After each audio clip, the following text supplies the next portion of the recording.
Assalamualaikum warahmatullahi wabarakatuh.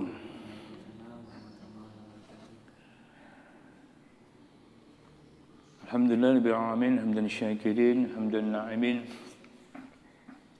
hamdan yuwafi wa yukafi mazida. Ya Rabbana lakal hamdu kama yanbaghi li jalika wa 'azimi sultanik.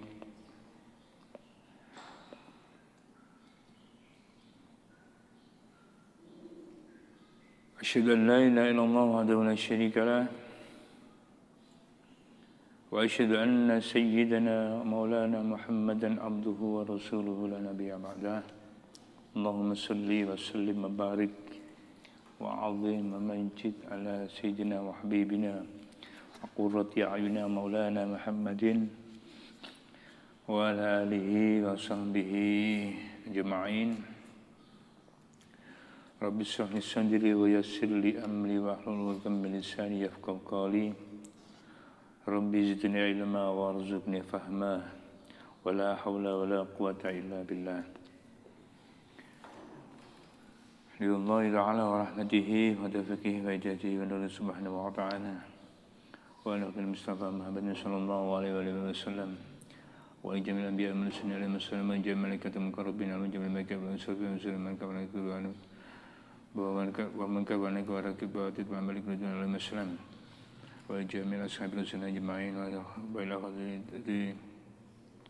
خلفاء الراشدين سيدنا أبي بكر الصديق وسيدنا عمر بن الخطاب وسيدنا عثمان بن عفان وسيدنا علي بن أبي طالب رضي الله عنهم وجميع الأولياء والعلماء ومشايخنا وسادتنا وآبائنا وأمهاتنا وجدتنا وجداتنا وعلينا وأولادنا وذريتنا وتلاميذنا وجميع المؤمنين والمؤمنات والمسلمين والمسلمات الأحياء منهم والأموات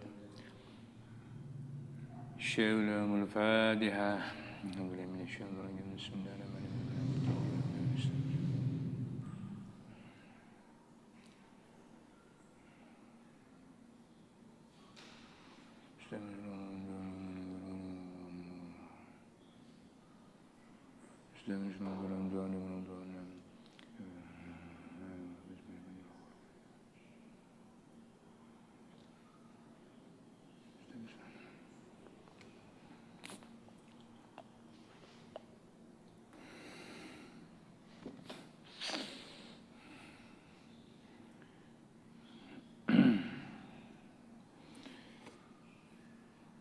يا نبي سلام عليك يا رسول سلام عليك يا حبيب سلام عليك صلوات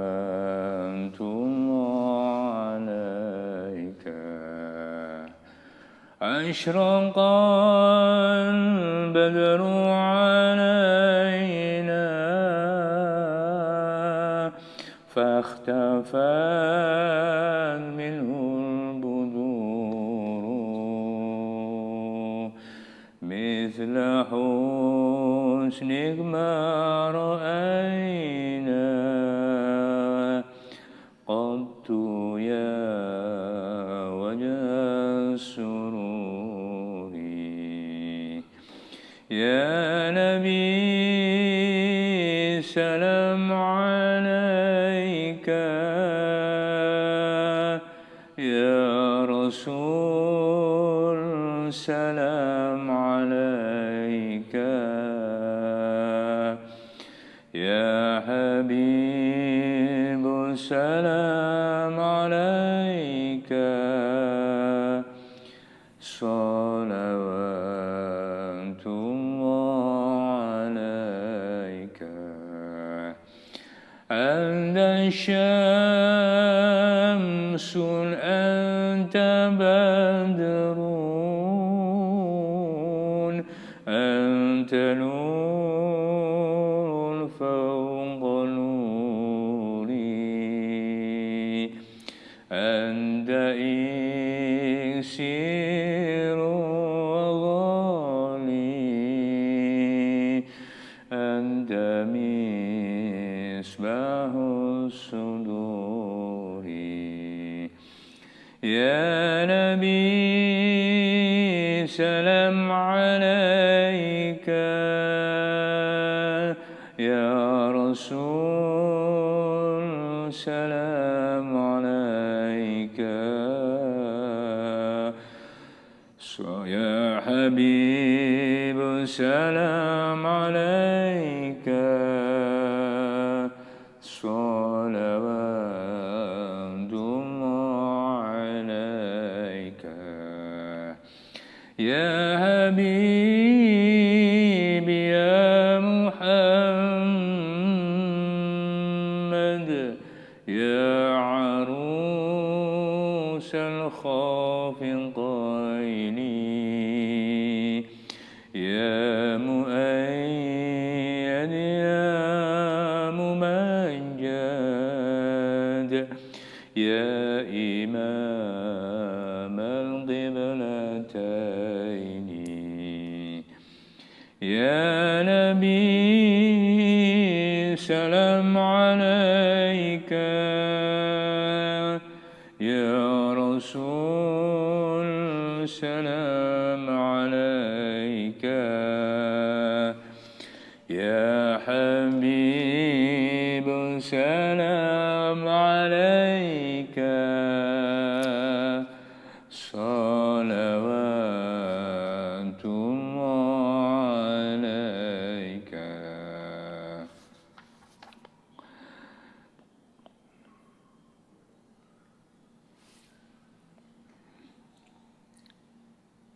فصل الجماعة على الذكور الأحرار المقيمين البالغين غير المعذورين فرض كفاية وفي الجمعة فرض عين عليهم إذا كانوا 40 مكلفين في أبنية وعلى من نوى الإقامة عندهم 4 أيام صحاح وعلى من بلغه بداء سيد من طرف يليه من بلدها وشروطها وقت الظهر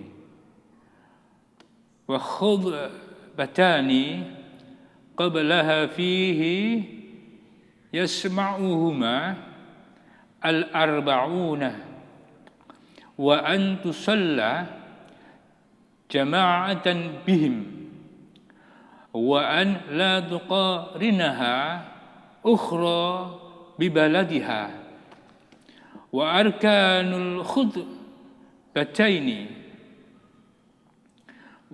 الخطبتين الحمد لله والصلاة على النبي صلى الله عليه وسلم والوصية بالتقوى فيهما وآية مفهومة في إحداهما ودعاء للمؤمنين في الثانية وشروطهما الطهارة عن الحدثين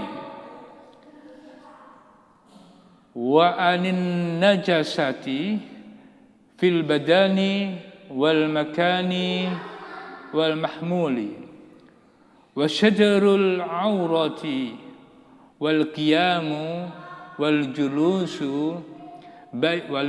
بينهما والولاء بينهما وبين الصلاة وأن يكون بالعربية.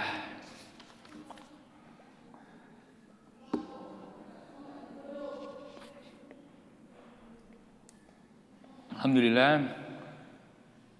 hari ini kita masih diberikan kesehatan Allah Subhanahu wa taala, diberikan kesempatan oleh Allah Subhanahu wa taala sehingga kita dapat melanjutkan ngaji kita.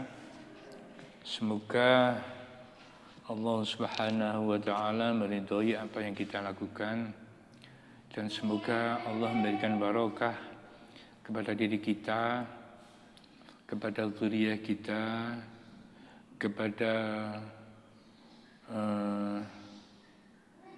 rekan-rekan kita, kepada semua saudara-saudara kita,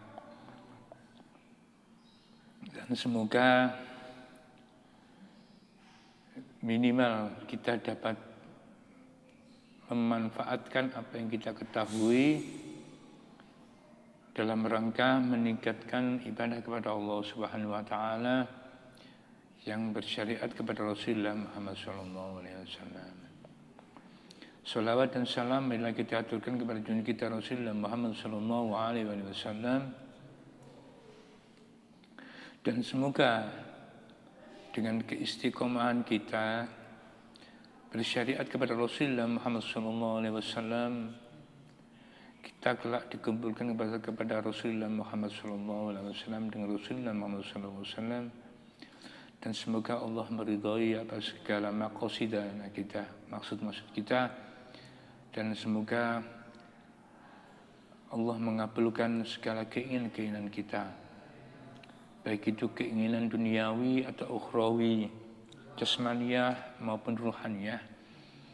Semoga Allah meridhai, mengijabahi, dan memberikan rahmat serta memberikan barokah kepada kita semua. Rekan-rekan kalian, kita sekarang mencoba untuk membahas tentang pasal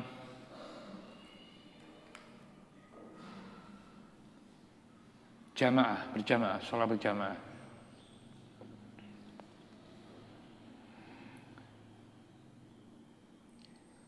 Berjamaah itu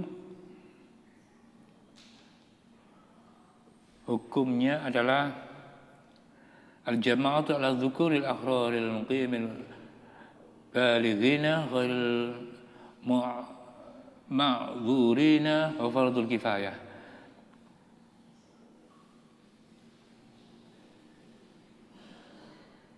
Hukumnya adalah fardu kifayah bagi suatu daerah apabila ada seseorang, ada beberapa orang yang tidak melakukan apa-apa, yang penting ada yang melakukan salat jamaah.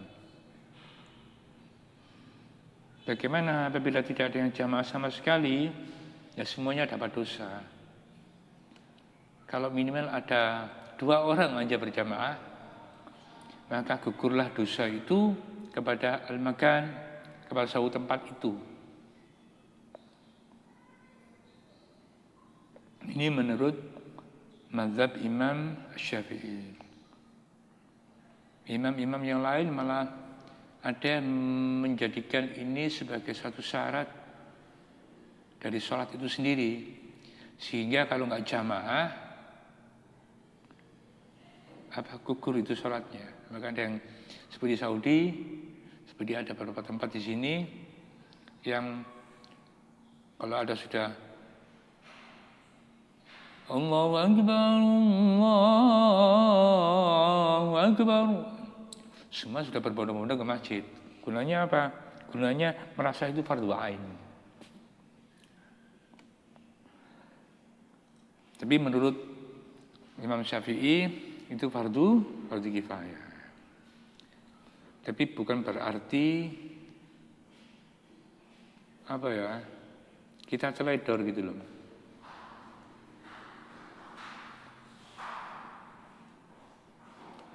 Ada zaman sekarang kita sering melihat banyak kezaliman ya. Di sana sini banyak zalim. Ada orang zalim pada orang lain, ada tetangga zalim pada tetangganya lain. Ada masyarakat yang lain zalim pada masyarakat yang lain, ada umara yang lain zalim kepada suatu tempat yang lain. Naudzubillah min dzalik. Tapi ada yang lupa bahwa banyak orang tidak merasa zalim kepada dirinya sendiri. Contohnya apa? Contohnya berjamaah ini tadi.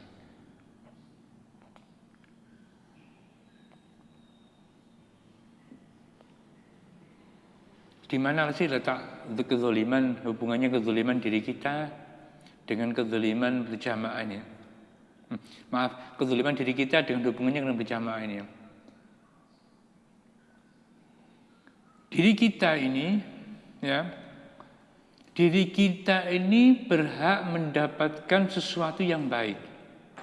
Maka kalau kita tidak mendapatkan sesuatu yang baik,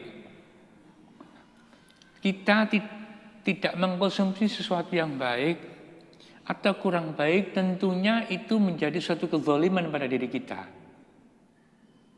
Taruhlah orang hari ini harus mengkonsumsi buah-buahan, nanas, apel, dan lain sebagainya, tapi tubuh ini tidak dikasih. Berarti diri kita ini zalim pada diri kita sendiri. Juga berjamaah ini. Seharusnya diri kita ini berhak mendapatkan derajat 20 derajat. Tapi kenapa diri kita hanya memberikan diri kita ini 1 derajat saja dengan sholat sendirian? Ini termasuk kezaliman pada diri kita. Diri kita ini berhak mendapatkan pahala sholat berjamaah, berhak loh. Tapi kita ini kadang menzalimi diri kita sendiri. Kita nggak mau sholat jamaah. Kenapa? Ya malas saja. Berarti zalim pada diri kita sendiri. Apa zalimnya? Itu tadi. Seharusnya mendapatkan 27 derajat, tapi hanya dikeme 1 derajat toh, cukup. Ini yang paling yang akhir-akhir ini sering dilupakan oleh beberapa manusia, beberapa umat muslim. Maaf ya. Terkadang hanya sholatnya sholat sendirian. Cepet-cepetan bisa ambil rukun-rukunnya tuh. Entah karo apa, mungkin kepin bal-balan entah kepin lapo, saya nggak tahu. Kemudian meninggalkan sholat berjamaah. Padahal seharusnya dirinya ini berhak untuk mendapatkan 27 derajat. Tapi kenapa hanya dipilih 1 derajat? Kalau diri kita ini berhak untuk mendapatkan 100%, kenapa hanya diberikan hanya beberapa persen saja? Gitu loh. Kita jangan melihat yang jauh-jauh dulu. Melihat orang kurang, melihat ini kurang. Pada diri kita sendiri kadang kurang. Belum lagi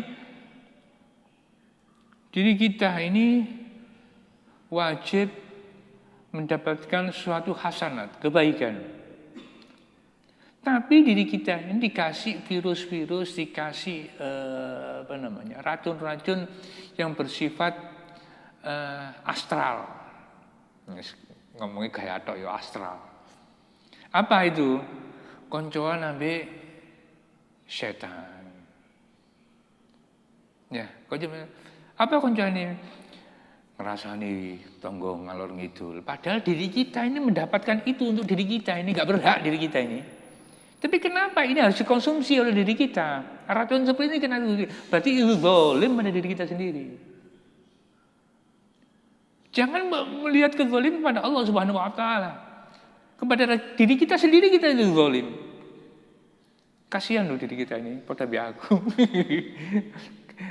Terkadang ngerasani wong ngalor ngidul. Ya. Boleh nggak mengasihani diri kita? Boleh. Tapi jangan sampai terhanyut kepada sesuatu yang negatif. Kasihan diri kita karena banyaknya dosa yang kita lakukan.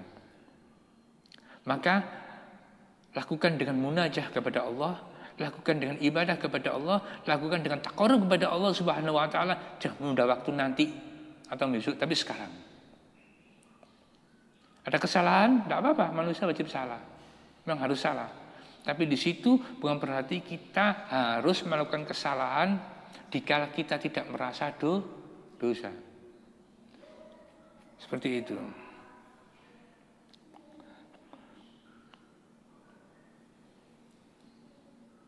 Fil jumu'ati fardu 'ainin 'alaihim idza kanu 40 mukallafaini fi abniyatin wa 'ala man nawal iqamata indahum 4 ayyamin sihahin wa 'ala man balaghahu nida'u sayyidin min tarafin yalihi min baladiha. Kemudian di dalam sholat Jumat berjamaah, ya, bagi seorang imam itu gak wajib untuk membaca meniatkan menjadi imam. Kenapa? Karena imam itu gak ikut siapa-siapa, sendirian. Kecuali di sholat Jumat itu wajib seorang imam meniati dirinya menjadi imam. Kalau sholat duhur, sholat maghrib, terserah. Imam itu enggak wajib meniatkan dirinya menjadi imam. Cuma tidak dapat pahala jamaah gitu loh. Yang dapat pahala siapa? Ya makmumnya. Tapi di dalam sholat Jumat ini wajib seorang imam itu ada niat untuk imaman lillahi ta'ala. Wajib. Kenapa? Karena sholat Jumat itu wajib berjamaah. Maka sang imam wajib meniatkan dirinya menjadi imam. Jangan sampai tidak meniatkan jadi imam, jadi batal nanti sholat Jumat ini. Ya. Karena pentingnya niat ini bisa mempengaruhi segala sesuatu. Kemudian contoh lagi ya, di lain hal, Bu Saidah ini sudah sholat zuhur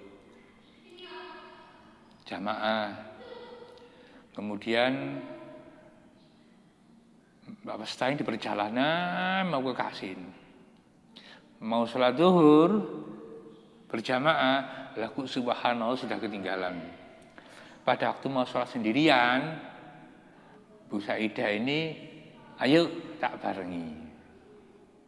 Nah, di sini ada beda niat. Kalau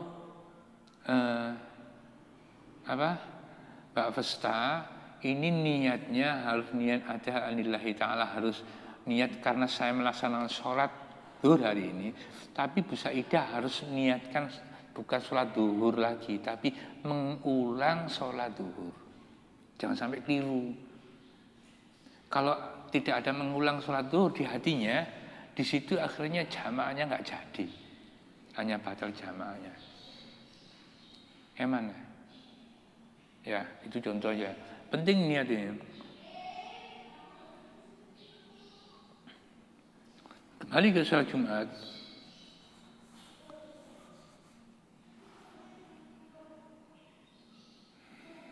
Timang.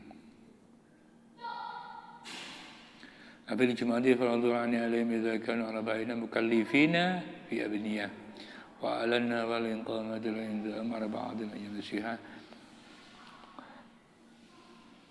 Syaratnya adalah waktu zuhur wa khutubatani qablaha fihi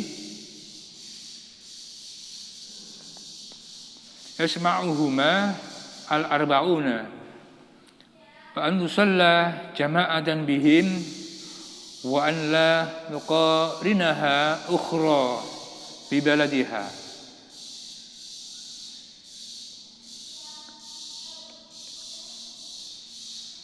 Sholat Jumat itu kalau yang Syafi'iyah itu harus ada 40 yang ikut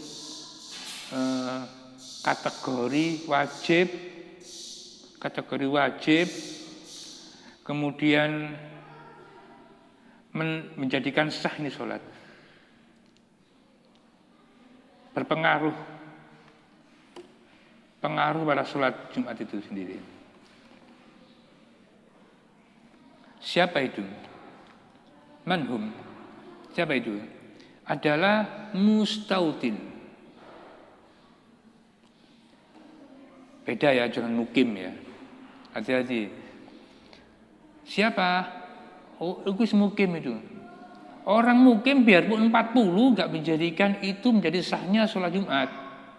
Yang dibutuhkan adalah orang mustautin itu sendiri. Mustautin itu gini loh. Mustautin itu ibaratnya wis KTP ini wis wong kuno. Asli wong kuno, KTP ini wong kuno. Contoh Mas Eki orang Bandung, KTP ini Bandung, asli ini Bandung, jadi Bandung. Nah, gitu ya. Mbak Pesta orang Malang, KTP Malang pergi ke Bandung. Beda ya. Kalau Mbak Pesta biarpun sampai setahun, 10 tahun tetap mukim hukumnya. Tapi Mas Egi ini bisa menjadi ini mustautin. Kenapa? Asli wong kono. Ya, asli orang situ. Ibaratnya mukim itu seperti apa ya? Arek kos dikasih suwe 2 tahun, itu masih mukim. Ya. Itu masih mukim. Lah mustautin itu ya sing duwe kos-kosan, wong kuno asli. Nah, itu bedanya. Hati-hati, kadang-kadang orang disamakan. Makanya tapi ada enggak membedakan ini? Ada yang mengatakan, oh enggak apa-apa. Ya terserah, enggak apa-apa. Mengkhilaf. Ya. Makanya ada orang kalau disuruh, monggo panjenengan dihaturi dados khotib wonten sekolahan. Oh enggak mau saya. Ada acara kadang-kadang. Saya pas barengan. Pokoknya dia memang ada enggak, karena dia memang beberapa ada ini gitu loh. Kenapa? Karena di sekolah itu tidak ada mustautinnya, yang ada mukim. Siapa? Tukang kebun, itu mukim. Mungkin ada beberapa guru yang tidur di situ, itu masih mukim. Gak ada mukim di situ. Makanya khawatir menjadi tidak sahnya sholat Jumat, gak mau gitu loh. Ya. Itu bedanya. Tadi itu tolong diperhatikan antara orang mukim. Wah, mukim setelung dino kan nggak apa-apa. Iya, itu orang yang memang gini loh. Orang mustautin itu bisa dikatakan mukimun mustautin. Mukim mustautin itu ya orang mustautin itu sendiri. Tapi mukim ghairu mustautin yaitu orang mukim itu. Ya, itu bedanya. Apa bedanya? Kalau mustautin tadi itu wajib, kemudian berpengaruh kepada sholat Jumat yang diberikan 40 tadi. Tapi orang mukim tadi ini wajib sholat Jumat, tetapi dia tidak mempengaruhi sholat Jumat itu sendiri. Orang mukim 39 mustautin ini, mukimnya orang 2, biarpun sampai 5, tetap dianggap 39. Gitu ya. Ku angel temen sih. Oh, ndak angel sebenarnya. Ya wong sergap Jumatan, kadang paham Jumatan. Ini di kitab ini ya. Kita bukan gitu. Di kitab yang lain nanti ada beda.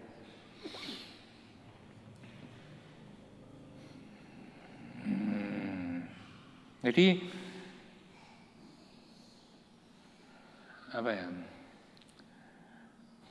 Pokoknya diingat-ingat antara mustautin sama mukim gitu ya.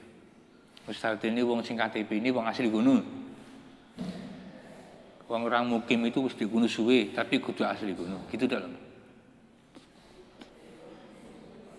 Bisa nggak menjadi orang itu menjadi mustautin? Bisa juga. Kalau mempengaruhi beberapa kriteria.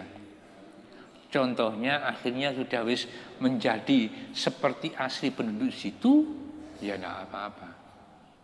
Tapi kalau ada kemungkinan orang ini untuk pindah, ini menjadi mukim orang ini Mas Yan. Contohnya kontraktor, kontrak sana, kontrak sini, mau kontrak saulan setahun, 2 tahun terserah. Kontrak sana, ini masih mukim. Biar dikasih pindah nang Talun, pindah nang gini Malang, pindah nang Surabaya. Ini biarpun tahunan di Malang 2 tahun, di Surabaya 3 tahun masih mukim ini. Gitu ya.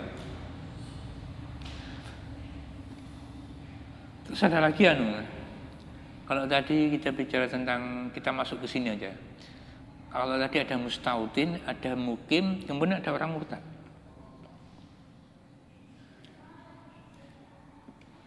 Orang murtad ini untuk salat Jumat tetap wajib. Dia ini wajib. Dan ini dia wajib mengqadha. Wajib mengqadha, tapi hadirnya dia di situ tidak mempengaruhi salat Jumat itu sendiri. Kalau orang mukim tadi kan wajib tapi tidak mempengaruhi. Kalau orang murtad ini tetap wajib tapi hadirnya tidak mempengaruhi di salat Jumat itu sendiri. Kemudian ada lagi 2, 3, 4 ini. Orang yang tidak wajib kemudian juga tidak sah sholat. Siapa ini? Orang yang belum tamyiz. Warak cilik akeh. Gurung tamyiz, arek cilik akeh ngadano sholat Jumat. Ya, ini sholat Jumatnya enggak sah. Imam sing dadi khatib imame guruni umpamane begitu. Biarpun 100 itu enggak sah dari sholat Jumat. Gitu loh ya. Kemudian yang kelima itu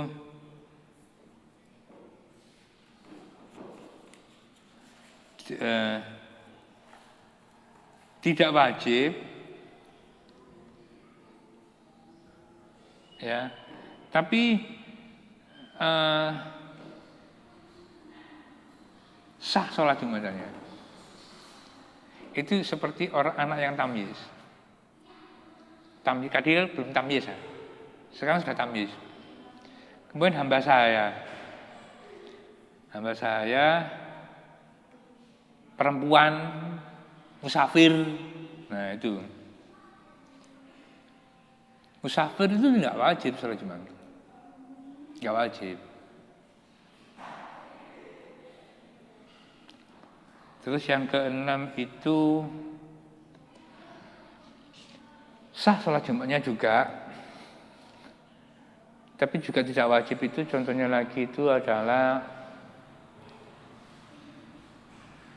orang yang mukallaf tapi dia itu dalam keadaan terhijab untuk melaksanakan kewajiban.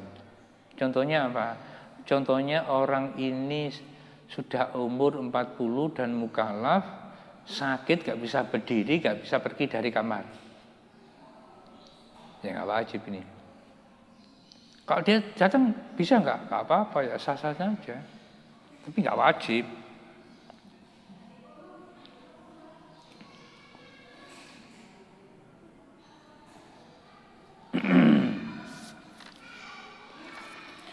Wa arkanul khutbataini alhamdulillah wassalatu ala nabi sallallahu alaihi wasallam wal wasiyatu bittaqwa fihima. Dan rukun-rukunnya salat Jumat itu adalah 1, membaca alhamdulillahirabbil alamin, terserah mukadimahnya gimana, alhamdulillah hamdan na'imin hamdan syakirin, terserah. alhamdulillah ala kulli hal. Contohnya dan lain sebagainya, terserah. Kemudian wassalatu ala nabi. Bersolawat kepada Nabi Muhammad SAW. Jadi kalau nggak ada sholawat nabinya, nggak sah itu khutbahnya. Kemudian wasiat tapi taqwa. Di keduanya itu, fihima di dalam keduanya ada pesan ketakwaan.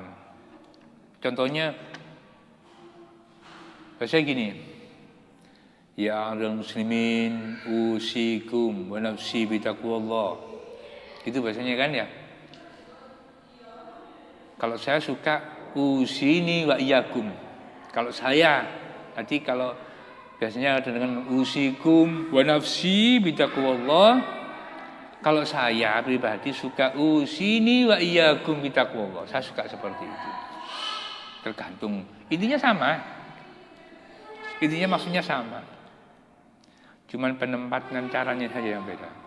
Tapi intinya sama.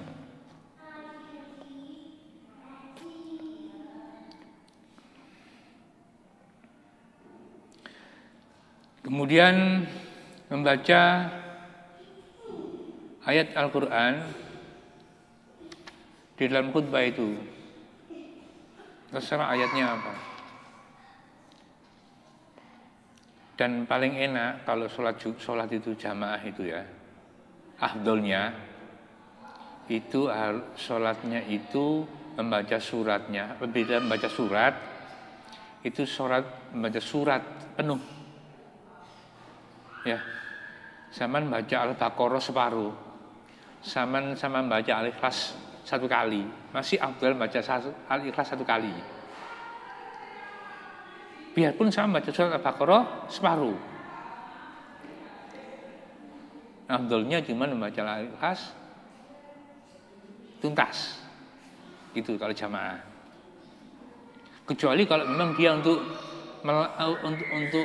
apa ya?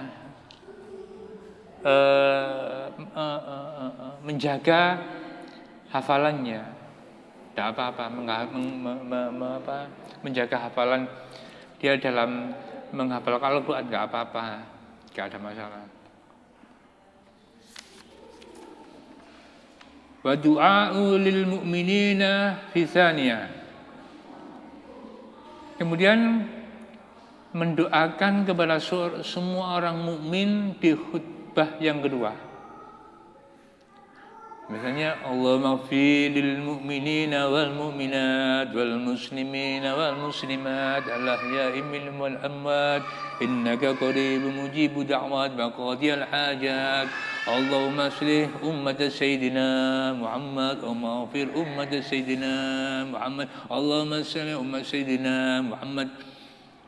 Contoh seperti itu.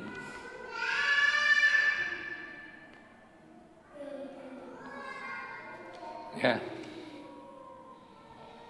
Jadi kalau nggak ada doa juga nggak sah itu juga.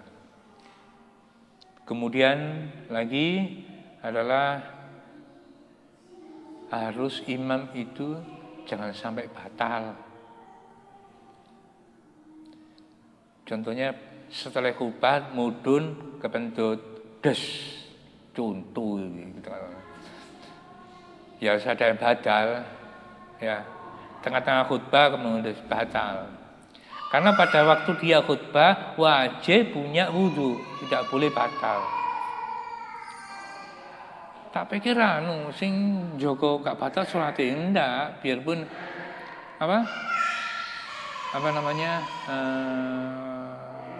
pada waktu khutbah juga dia ini menjaga jangan sampai batal, jangan kena najis, jangan kena hadas dan sebagainya, jangan sampai.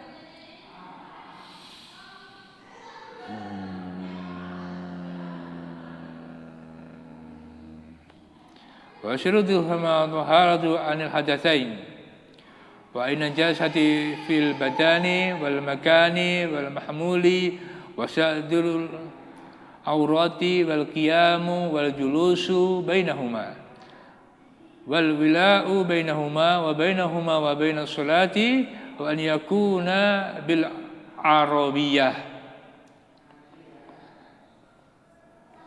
Kemudian lagi berdiri. Tapi di tengah-tengah berdiri itu harus diselingi dengan duduk. Terus sucinya, badannya suci. Untuk sampai kena aurate masya pada waktu itu, kecuali kalau gak diniati loh ya, meneng-meneng kena angin lesus, wes sarungnya buka sampai sak pupu ngene. Jadi ketok populer, pupune diler. Ya. Saiki kan akeh populer iku akeh ya, Mas iki ya. Di mall-mall banyak anak-anak cewek populer. Jadi pupune diler. Allahumma fil lana wa li walidina wa Nah, kecuali kalau nggak sengaja nggak apa-apa. Kemudian wal julusu bainahuma, duduk di antara berdiri. Di dalam duduk itu coba kita banyak-banyak doa. Entah itu yang laki-laki pada waktu sholat Jumat atau yang di rumah itu yang wanita. Banyak-banyak doa. Umpamanya setelah khotib duduk, banyak doa di situ sudah. Banyak doa di situ. Karena itu salah satu waktu ijabah itu. Kan ijabah bisa dari tempat, bisa dari waktu. Ya, ini salah satu waktu ijabah itu ya di kedua khutbah ini. Ya. Contohnya lagi di antara khutbah sama di azan sama iqamah. Itu ijabah-ijabahnya doa. Tapi juga dikabul maksudku ya. Jangan sampai ada kata-kata seperti itu atau maksud itu kok belum dikabulkan sih. Mas aku kepingin, contohnya kepingin Alphard, motor Alphard jumlahnya 10 gak dikei umpama iki. Gak dikei ya. Hadirnya Alphard 10 itu tidak ada apa-apanya dibanding dengan Allah, dengan rahmat Anda bisa berzikir kepada Allah Subhanahu wa taala. Kita dapat berucap Allahumma inni as'aluka. Gini aja. Lebih dari segalanya itu. Di hati kita ada kretek Allahumma inni as'aluka. Allahumma inni uridu. Ya Allah, aku ingin kepada Engkau ya Allah. Itu saja sudah melebihi dari dunia seisinya. Banyak loh orang itu tidak ada di hatinya sama Allah, seperti disingkirkan untuk tidak munajat kepada Allah sendiri. Banyak. Malah banyak orang tidak butuh kepada Allah Subhanahu wa taala, banyak. Hati-hati di situ. Kemudian lagi kalau bisa dengan bahasa Arab. Bahasa Jawa nggak apa-apa, bahasa Indonesia nggak apa-apa. Tapi kalau min afdolnya itu dengan bahasa Arab. Mulai awal sampai akhir bahasa Arab. Lah nggak ngerti ya tapi. Yo makanya belajar bahasa Arab bisa ida kuno. Belajar bahasa Arab. Nah. Ini sunnahnya apa? Afdolnya dengan bahasa Arab. Mulai awal sampai akhir. Boleh nggak bahasa Jawa? Boleh. Bahasa Sunda boleh. Bahasa Indonesia boleh. Bahasa Inggris boleh. Cuma afdolnya dengan bahasa Arab. Ya, saya kira itu pembahasan tentang ini hari ini tentang salat Jumat, salat jamaah yang disambung dengan salat Jumat. Saya tandai gini biar nggak lupa, aku balik bahasa ini. Itu ya, saya kira itu ya. Mohon maaf ada segala kekurangannya. Wassalamualaikum warahmatullahi wabarakatuh.